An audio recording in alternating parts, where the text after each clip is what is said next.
ГСП онлайн. Городские новости сейчас. Суббота, 12:00. Единственный в мире театр кошек на сцене Ухтинского дворца культуры. В нем трудятся 3 коллектива династии Куклачевых. Одним из них руководит Дмитрий.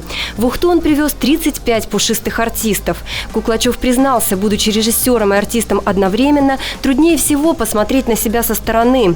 Сейчас же момент особенный. Репертуарный спектакль впервые выехал на гастроли. Вот вы знаете, сегодня в Ухте была такая замечательная атмосфера. Обычно мы возим спектакль очень простой и более динамичный. Тот спектакль, который мы привезли сегодня в Ухту, он смысловой, драматический и идейный. Театр кошек – это единственное место на планете, где животных гордо величают артистами. Путь их сюда самый разнообразный. Кого-то берут с улицы, кого-то с приюта, а некоторые рождаются уже в театре. Каждая кошка выполняет свой, единственный неповторимый элемент. Многие сцены построены на чистой импровизации, ведь кошки – животные непредсказуемые. Кошка – такое существо, которое нельзя заставить. Кошка либо делает, если она хочет, либо не делает, потому что ей не нравится.